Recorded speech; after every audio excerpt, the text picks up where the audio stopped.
Assalamualaikum warahmatullahi wabarakatuh. Bertemu lagi dengan saya Citra Karisma Salami di mata kuliah Psikologi Pendidikan. Sebelum masuk ke perkuliahan, mari kita membahas sejarah psikologi pendidikan. Sebagai bagian dari ilmu pengetahuan, psikologi melalui perjalanan panjang. Konsep psikologi dapat ditelusuri jauh ke masa Yunani kuno. Psikologi berakar pada filsafat ilmu, dimulai sejak zaman Aristoteles.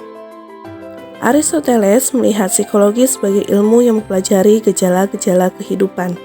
Psikologi baru dibuat sebagai ilmu sejak 1800-an, baik ketika Wilhelm Wundt mendirikan laboratorium psikologi pertama di dunia pada tahun 1879, mendirikan laboratorium psikologi pertama di Jerman di salah satu universitas.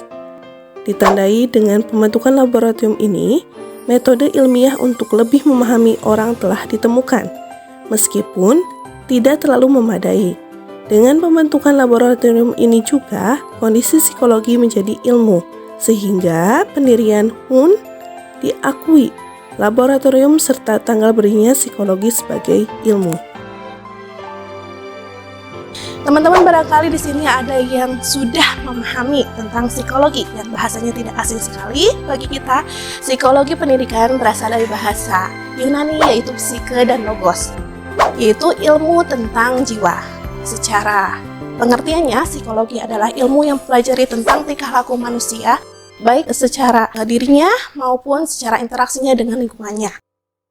Bagaimanapun kita sebagai individu perlu sekali mempelajari tentang interaksi dengan manusia. Teman-teman di sini sebagai seorang calon guru dimanapun nanti diposisikan, teman-teman pasti akan dihadapkan dengan anak-anak dimanapun, dengan kondisi yang tingkah lakunya berbeda, kondisi dengan prestasinya pun berbeda, potensinya berbeda, dan teman-teman mau gak mau harus menggali potensi yang ada pada diri siswa tersebut. Bagaimana caranya? Tentunya salah satunya adalah teman-teman dengan mempelajari psikologi pendidikan. Psikologi pendidikan ini menjadi landasan ketika teman-teman nanti dihadapkan dengan siswa di sekolah, baik dari sisi latar belakang bagaimanapun, teman-teman harus mengetahui bagaimana treatment untuk memberikan pembelajaran di kelas yang nyaman, untuk mengetahui metode apa yang dilakukan di kelas ketika proses pembelajaran itu berlangsung.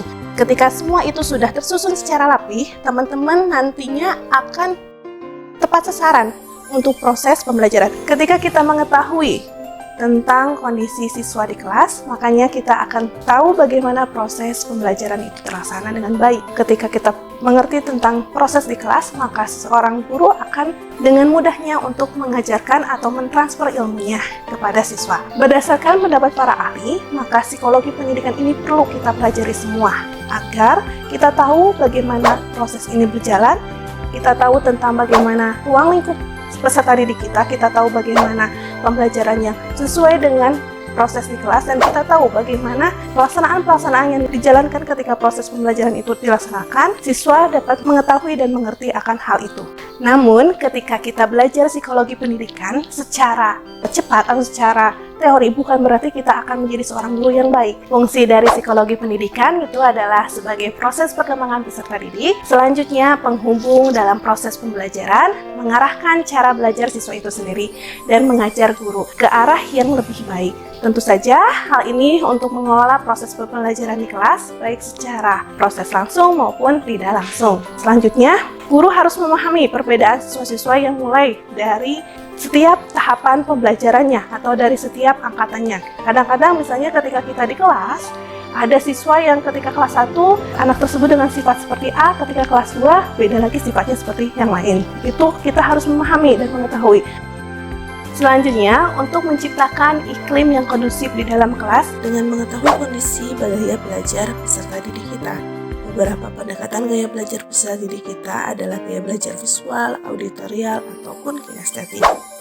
Gaya belajar visual membuat anak mampu menyerap informasi terkait dengan menggunakan visual atau gambar, bisa juga warna, peta, diagram, dan lain sebagainya. Yang pada intinya, informasi itu dilihat menggunakan mata.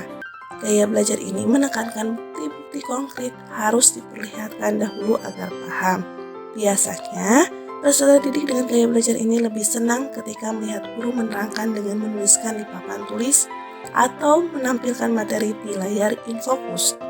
Gaya belajar ini sangat mengandalkan penglihatan karena memang si anak perlu melihat dulu buktinya kemudian mempercayai apa yang tengah dipelajari.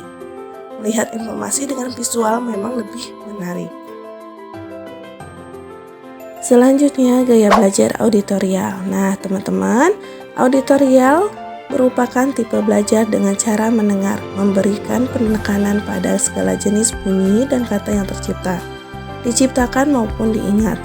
Tipe auditorial ini adalah seseorang lebih cepat menyerap informasi melalui apa yang didengarkan, termasuk penjelasan tertulis akan lebih mudah diserap melalui pendengaran. Biasanya, peserta didik dengan gaya belajar ini lebih senang ketika mendengarkan guru menerangkan materi, atau peserta didik dengan gaya belajar auditorial biasanya lebih paham ketika mendengarkan teman kelasnya membacakan materi presentasi. Yang terakhir, gaya belajar kinestetik. Gaya belajar ini menuntut seseorang untuk melibatkan gerakan ketika sedang mempelajari sesuatu atau belajar sesuatu. Pada umumnya, tipe pembelajaran ini membuat seseorang merasa lebih mudah dalam belajar dari sekedar membaca buku. Biasanya, peserta didik dengan gaya belajar ini lebih paham dengan mata pelajaran praktik, misalnya seperti olahraga maupun kesenian. Nah, salah satu urgensi mempelajari psikologi pendidikan adalah guru mampu menciptakan iklim yang tiga tadi ya teman-teman, agar kondusif di dalam kelas dengan mengetahui gaya belajar peserta didiknya, agar kita lebih tepat sasaran dalam proses pembelajaran.